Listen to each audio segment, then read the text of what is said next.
Nobody taught you the true meaning of the birth of Jesus because from the beginning it was wrapped in story rather than experience, in ritual rather than realization. You were told of a child born in a distant land under a star in a manger, and you were invited to admire the scene, to celebrate it once a year, and to revere it as something that happened long ago. But no one told you that this birth was never meant to remain in history. It was meant to happen in you, not as belief, but as awakening. The birth of Jesus as an inner spiritual awakening rather than a historical event alone points to a truth that goes far beyond time, geography, and biography. While the outer story describes a child born in a specific place, the deeper meaning reveals a pattern of consciousness awakening to divine reality. This birth is not confined to a single moment in history, but represents the timeless emergence of spiritual awareness within the human experience.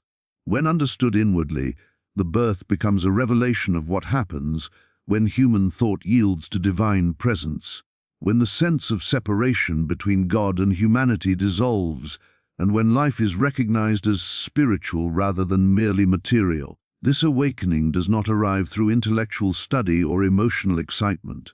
It unfolds quietly, often unnoticed, as a shift in awareness where one no longer identifies solely with the body, the mind, or personal history.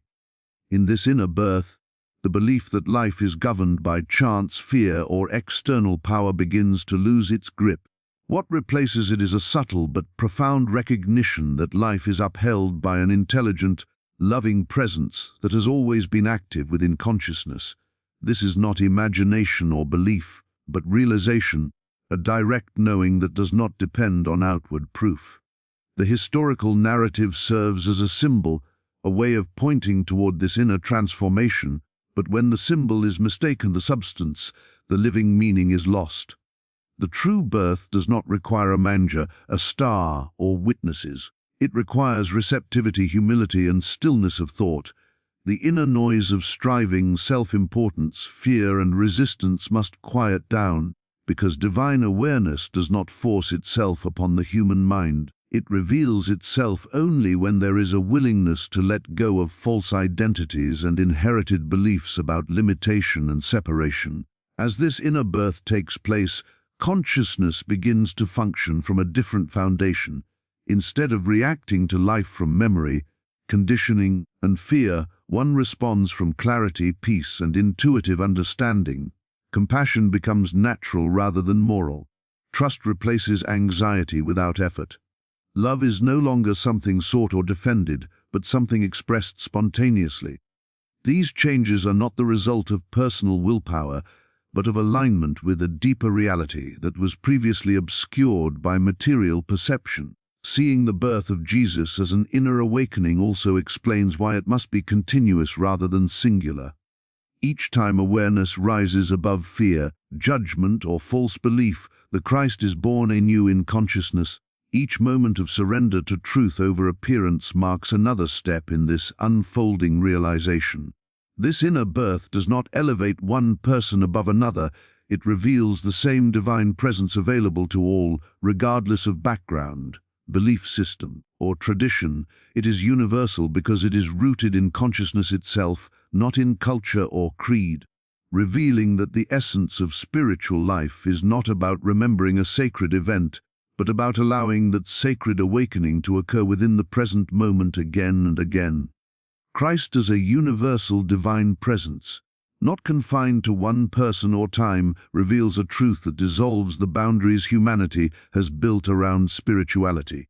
When Christ is understood only as an individual who lived at a specific point in history, the message becomes distant and unreachable, something to be admired rather than lived.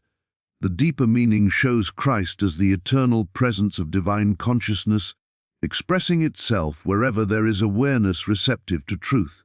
This presence was fully realized and demonstrated through Jesus, but it did not originate with him, nor did it end with him. It is timeless, without beginning or ending, continuously unfolding within human experience. This universal presence is not owned by any religion, culture, or doctrine. It existed before names were given to it and continues to operate beyond belief systems. Christ is the living intelligence of God made perceptible to human consciousness, the point where the infinite becomes knowable within the finite. When this is recognized, spirituality ceases to be about allegiance to a figure or tradition and becomes a direct relationship with divine reality itself. The presence of Christ is not accessed through worship of a person, but through awareness of truth, love and unity as the substance of life. Seeing Christ as universal also removes the idea of spiritual distance. If Christ were limited to one person long ago, humanity would remain forever separated from the divine, dependent on memory, ritual, or intermediaries. Understanding Christ as omnipresent means divine life is always available, always active, and always expressing itself here and now. This presence does not come and go, it is not summoned by prayer nor withheld by failure. It simply is, waiting to be acknowledged rather than achieved. Recognition, not effort, becomes the doorway to spiritual realization. As this awareness dawns, the sense of isolation that dominates human experience begins to dissolve. The belief that one is alone, unsupported, or cut off from God is replaced by the understanding that divine life is the very foundation of being. This recognition transforms relationships, circumstances, and self-perception. Others are no longer seen as separate or threatening, but as expressions of the same divine presence. Life events are no longer interpreted as random or hostile, but as opportunities through which truth can be realized more deeply. Understanding Christ as a universal presence also explains the transformative power attributed to Jesus. His healing, compassion, and authority did not come from personal greatness, but from complete alignment with this divine reality. He did not claim ownership of the Christ, he revealed it. His life demonstrated what becomes possible when personal identity yields to divine consciousness. This same yielding, though in varying degrees, opens the way for the Christ presence to be expressed in any life. When Christ is recognized as universal, spirituality shifts from belief to embodiment. The divine is no longer distant or selective, it is intimate and inclusive. Every moment becomes a potential point of revelation, every life a possible expression of divine truth. In this understanding, Christ is not confined to a past event or a single figure, but is the ever-present reality through which God is known, lived, and expressed in the ongoing unfolding of human consciousness. The silence of the heart as the womb, where divine realization is born, points to an inner condition that is rarely valued in a world built on noise, effort, and constant movement. Silence here does not mean the absence of sound, nor does it require withdrawal from life. It is an inner stillness, a resting of thought, where the mind ceases its habitual commentary, judgments, and demands. This silence is not created by force or discipline. It emerges when there is a willingness to stop grasping for answers and to let awareness simply be present. In this quiet openness, something deeper than thought begins to reveal itself. The heart becomes the womb because it is the center of receptivity rather than control. The intellect seeks to define, analyze, and possess truth, but divine realization cannot be captured by concepts. It unfolds only where there is humility, softness, and openness.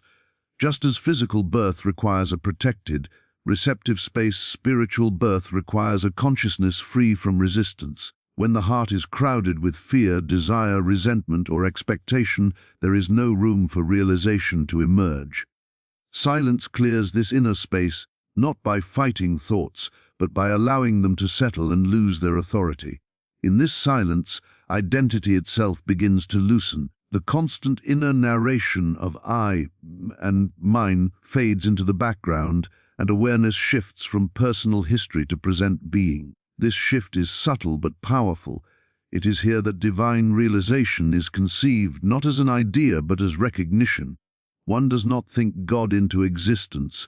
One becomes aware of a presence that has always been there, patiently waiting beneath the surface of mental activity. The silence of the heart reveals that divine life is not distant or external, but intimate and immediate. This inner womb is not accessed through emotional intensity or spiritual ambition. Wanting realization too strongly can actually prevent it, because desire keeps the mind active and outwardly focused. Silence arises when there is a gentle surrender of the need to achieve, fix, or become something. In that surrender, the heart rests, and awareness deepens naturally. What is born from this silence is not dramatic or overwhelming, it is simple, clear, and quietly transformative. As divine realization begins to stir within this inner stillness, perception changes. Life is no longer filtered entirely through past experience or future concern. There is a growing sense of trust, not because circumstances have changed, but because the source of stability is no longer external. Fear weakens because it depends on imagined futures and remembered pain, both of which lose their grip in present awareness. Love becomes less conditional, compassion more spontaneous, because they are no longer being manufactured by effort. The silence of the heart does not remove one from life, it reintroduces life from a deeper level. Action becomes more intuitive, responses more balanced, and understanding more immediate. This womb of silence remains available in every moment, even amid activity, because it is not a place one goes to, but a state one allows. Whenever thought relaxes its grip and awareness rests in simple presence, the conditions for divine realization are present, and the inner birth quietly continues to unfold. Liberation from fear, limitation, and material belief through spiritual birth refers to a profound inner shift in how reality is perceived and experienced. Fear arises from the belief that life is separate from its source, that existence is fragile, unpredictable, and governed by external forces beyond understanding or care. Limitation grows from identifying the self as a physical body bound by time, circumstance, and personal history. Material belief reinforces the idea that security, identity, and fulfillment depend on conditions outside oneself. The spiritual birth challenges all of these assumptions not by opposing them, but by revealing a deeper foundation of being that renders them unnecessary. As this inner birth takes place, fear begins to lose its authority. Fear depends on uncertainty and separation, but spiritual awakening introduces a sense of inner stability that is not rooted in outcomes. One begins to sense that life is upheld by an intelligence that is present, responsive, and orderly, even when appearances suggest otherwise. This does not mean fear never arises, but it no longer dominates consciousness. It is recognized as a mental reaction rather than a statement of truth. In this recognition, fear weakens naturally without being suppressed or battled. Limitation dissolves in a similar way. When identity shifts from being defined by personal ability, past experience, or external validation to being grounded in spiritual awareness, the sense of what is possible expands. This does not necessarily mean dramatic outer changes at once, but it does mean the inner boundaries that once dictated expectation begin to soften. One no longer measures life solely by what has happened before or by what seems logically possible. There is an openness to new movement, new direction, and new expression that arises from trust rather than ambition. Material belief is not about rejecting the physical world, but about no longer seeing it as the source of meaning or safety. The spiritual birth reveals that peace and wholeness are not produced by accumulation, control, or success. When this realization deepens, attachment loosens, possessions, status, and circumstances still exist, but they are no longer burdened with the task of defining worth or ensuring happiness. This shift brings a surprising sense of freedom, because life no longer feels like a constant struggle to secure oneself against loss. Through this liberation, consciousness becomes less reactive and more responsive. Situations that once triggered anxiety, defensiveness, or despair are met with greater clarity. There is a growing ability to pause internally, to sense guidance rather than rush into reaction. This does not make life passive, it makes action more aligned. Decisions are less driven by fear of failure or desire for control and more by inner knowing. The spiritual birth does not remove challenges from human experience, but it changes the way they are encountered.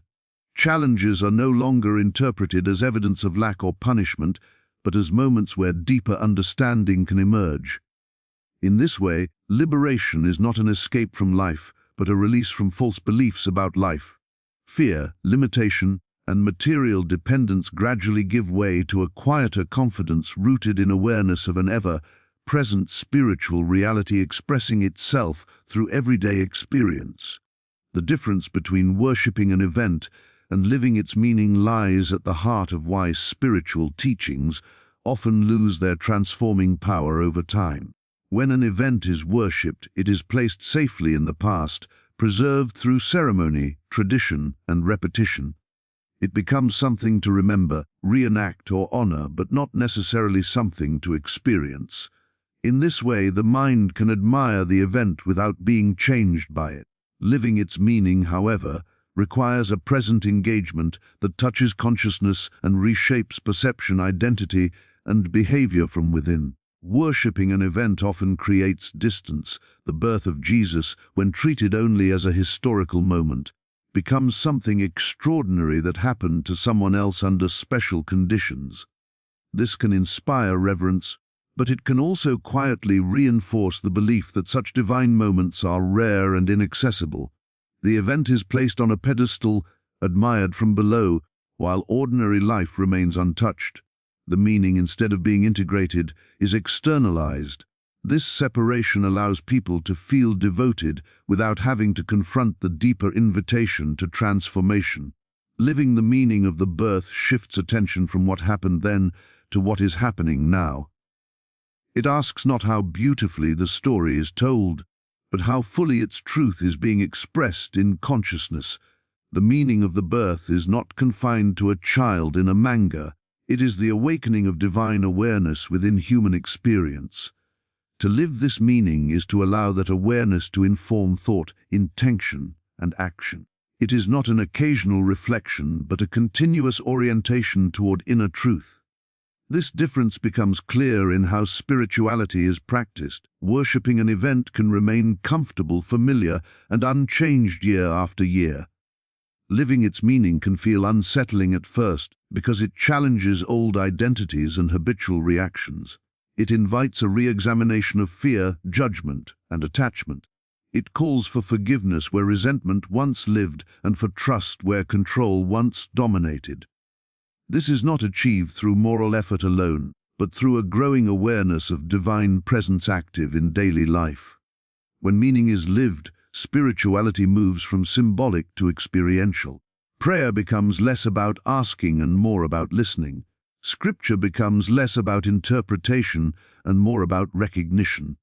The story of birth becomes a pattern unfolding within consciousness, not just a narrative recalled. Life itself becomes the context in which the meaning is expressed, whether through patience in difficulty, compassion in conflict, or peace in uncertainty. Worship can coexist with living meaning, but without embodiment, worship remains incomplete. The event points toward a reality that must be realized inwardly to be fulfilled. When the meaning is lived, the past no longer dominates the present, it informs it. The birth is no longer celebrated once a year, but acknowledged in each moment where love replaces fear and awareness replaces habit. In this way, the story regains its original power, not as a sacred memory, but as a living truth continuously expressed through conscious living. The continuous, present, moment nature of the Christ being born within consciousness points to a truth that is often overlooked in traditional understanding. The birth of Jesus is commonly viewed as a single historical event, confined to a specific time and place, celebrated once a year, and remembered through ritual, yet its deeper significance lies in its timelessness and immediacy. The Christ is not a past occurrence, it is a living reality that can manifest within consciousness at any moment in any life, regardless of external circumstances. This understanding shifts spirituality from memory and observation to active experience and realization. The Christ being born within consciousness is a dynamic process, not a static state. It emerges whenever thought, feeling, or action aligns with divine truth, when fear is replaced by trust, limitation by possibility, and self-interest by compassion. This birth is not dependent on outer conditions, special knowledge, or extraordinary effort.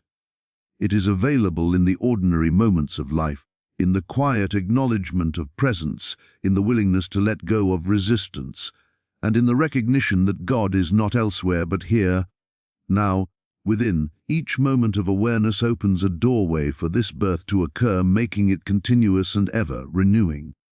Because this birth is ongoing, it transforms perception and experience. When consciousness recognizes the Christ within, life is no longer interpreted solely through appearances, personal history, or societal definitions. Every encounter, every circumstance becomes an opportunity to express divine presence. Challenges are no longer viewed as obstacles to be endured, but as moments where faith, understanding, and love can be realized more fully. The inner birth allows life to be experienced with clarity, calmness, and intuitive guidance, revealing a harmony that transcends ordinary thinking and emotional reaction. This present moment understanding also dissolves the idea of spiritual separation. The Christ is not a distant ideal to strive toward, but an immediate reality to acknowledge and allow. It does not reside in temples, books, or relics alone. It resides in awareness. As this recognition grows, the individual experiences a profound shift in identity. The sense of being merely a body, a personality, or a collection of circumstances gives way to a deeper sense of being, a consciousness intimately connected with divine life. This recognition is liberating because it is not earned, achieved, or accumulated. It simply requires acknowledgement and receptivity. The continuous birth of Christ within consciousness is not a one-time achievement, but an unfolding process that renews itself as awareness deepens. Every moment of sincere attention, every act of letting go, every thought aligned with truth strengthens the presence and allows it to express more fully. It is a perpetual invitation to live in alignment with the divine, to embody love, peace, and understanding in every facet of life. In this way, the true birth of Jesus is not confined to history or story. It is alive and immediate, accessible in the present, and constantly renewing the human spirit, revealing that the divine is always active, always present, and always ready to awaken within consciousness. In conclusion, the true meaning of the birth of Jesus is not found in history, ritual, or tradition alone, but in the awakening of divine consciousness within each of us. It is not a singular event to be admired from afar, but a living reality that can be experienced in the present moment. This birth invites us to move beyond fear, limitation, and reliance on the material world, to recognize the Christ as a universal presence, ever active and available within our awareness. It calls us to cultivate the silence of the heart, the humble receptivity where spiritual realization is born, and to live the meaning of this birth rather than merely celebrate its story. Each moment of surrender, each act of trust, each recognition of divine presence allows this eternal birth to unfold again and again, transforming thought, perception, and life itself. When understood in this way, the birth of Jesus becomes a continuous, present moment experience, revealing that the divine is not distant or confined to the past, but intimately and eternally alive within us, guiding, sustaining, and awakening us to our true nature.